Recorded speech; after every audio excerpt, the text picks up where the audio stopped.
Happy Valentine's Day. It's cold and it's wet here. And I'm doing what I love to do. I'm crocheting. I had a bunch of odds and ends yarn.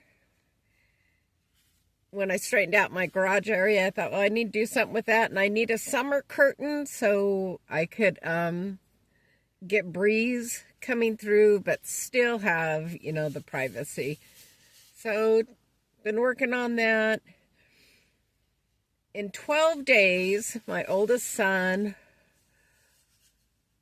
his birthday, he would have been 43. And I'm truly struggling the past week and a half. Truly struggling. All these awesome memories of my sweet son. I'll watch little kids here at the park and I'll remember when my kiddos did that stuff. But yeah, I'm struggling really hard. So I've been praying, asking the Lord just to take that from me. I do know there's some things we have to sit through. Grief is just part of life. Whether I like it or not, it's part of it. It's a club I never wanted to belong to. And it just happened this past October. So it's fresh. It's still fresh. And it's still painful. It is very painful. But yeah, I think it's because it's his birthday month. And birthdays used to be such a big thing, And so, yeah. He would have been 43. He'll forever be 42. And, yeah, I just love my kids so much. I love Mr. Joshua David. A good kid. A good man. And not a kid. But he'll always be my kid. But, yeah, so I'm spending my Valentine's Day. I made me the best salad ever. It was really good. And only ate half of it. Just really not feeling like eating. And like I said, crocheting.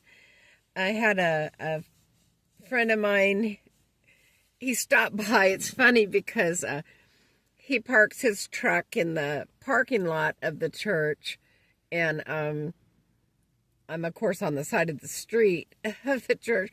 And we're talking, but it was Fish Sandwich Friday. So he brought me by a fish sandwich. But we had talked so much. And that's where I could tell my vocal cords have been damaged with this whole cancer. When the lymph nodes were so huge and caused some damage.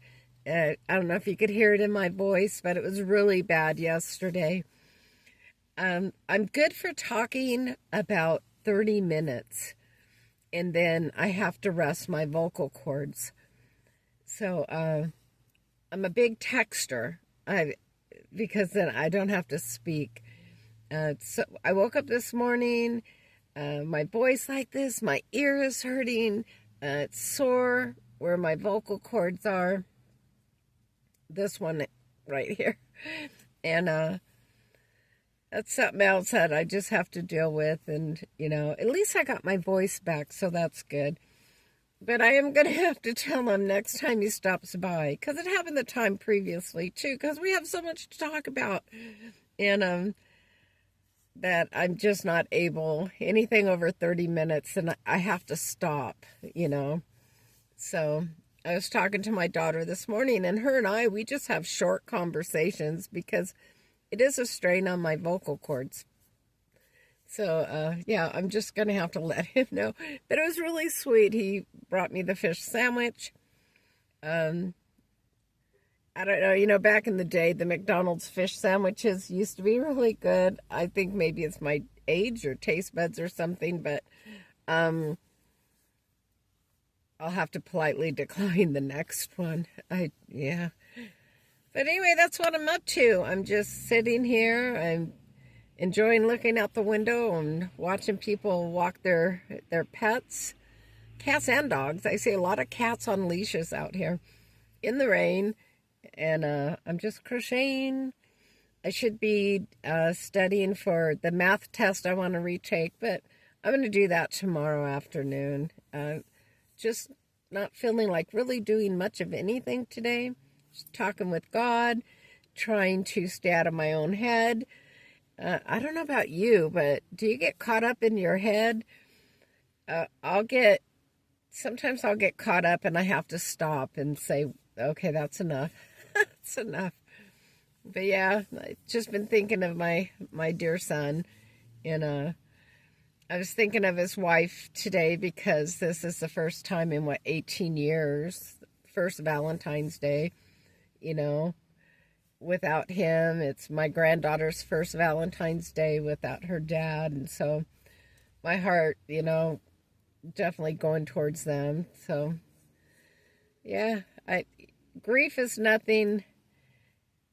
You don't get over it. You just learn how to include it in your everyday life. I'm learning, and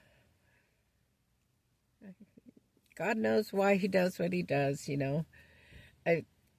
I truly believe when our purpose is done here, it's done. In 2020, my son Joshua had, I guess it would have been considered like a mild heart attack. And his words were, it was like his life flashed before him, and, that people should take better care of their health and to accept life differently, with more love, more grace. And then I think it was in 22, he was on a motorcycle, and that's how he died, was on a motorcycle. He was hit by a truck on a motorcycle, and praise God, he was okay. But then last year in 25, the Lord called him home, and but he had done his whole life he's done great things, but he had stopped drinking. He stopped using marijuana. He got clean and sober. He was out there helping people all the time, loving people. He was like a gentle giant, a teddy bear. So, he did all these great things, and then the Lord just took him home. It was time for him to go. And I truly believe that's like with myself, I don't fear death whatsoever. It's when it's my time to go, it's my time to go. And I pray the good Lord takes me quickly, though. I don't want to linger and suffer. That I do not want to do.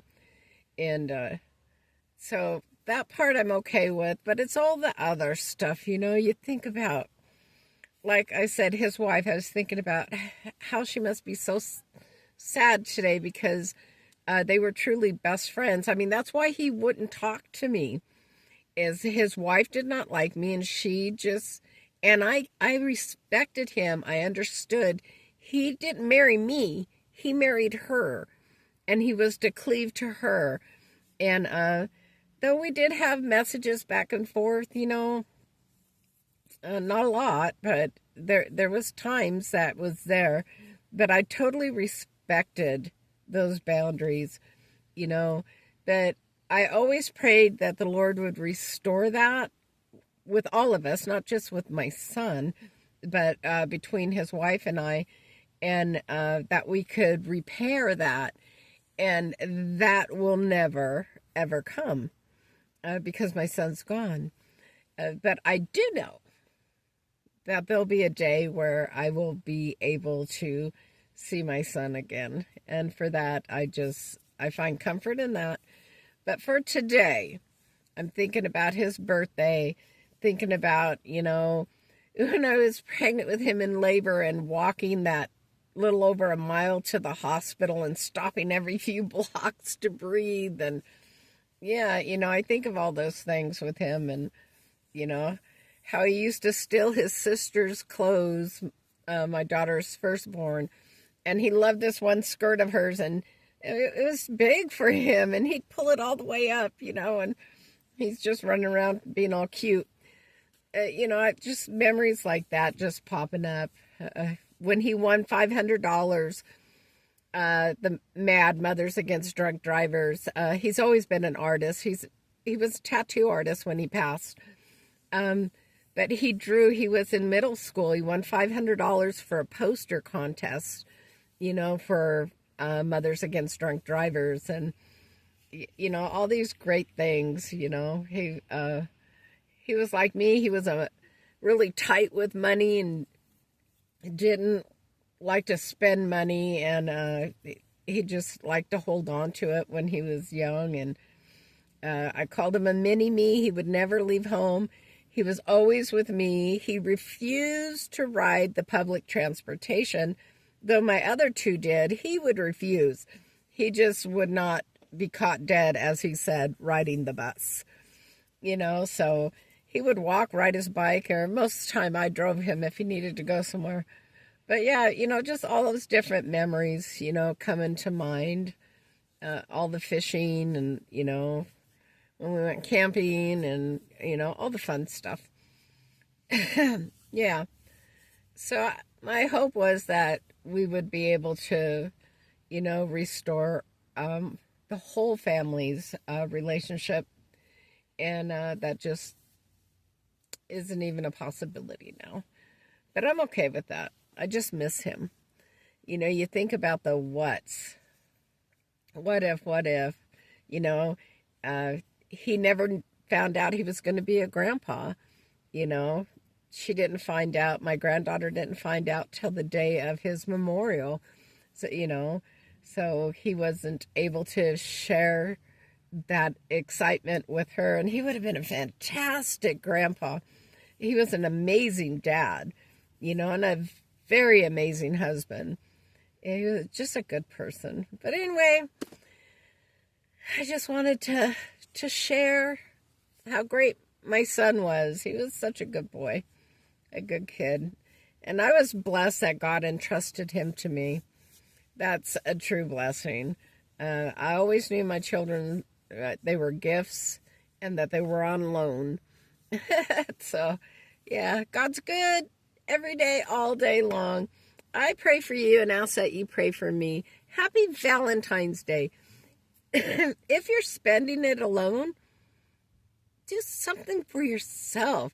Take a nice long hot bubble bath, or, watch a good movie. Have a cup of cocoa, If you have a fur baby, you're blessed. Snuggle with them. But do something good and kind for yourself. And if you're blessed to have someone to share it with, I pray that it's the most amazing time ever. But remember, we don't need one day of the year to love ourselves or to love others. We are to do that each and every day. We are to love as Christ loves us. All right, that's it for me. I will be talking to y'all tomorrow. I hope you have a very blessed day. Thanks for listening. And Ellie, I keep trying to respond to your messages. And again, it does that. Sometimes it lets me, and other times it says YouTube error on it. It's just the weirdest thing. I don't know. But I do read them, and I put a heart so that I read them. And I appreciate you so much. God bless you, my friend. Okay, this is Gracie, and I'm out. Talk to you later. Bye.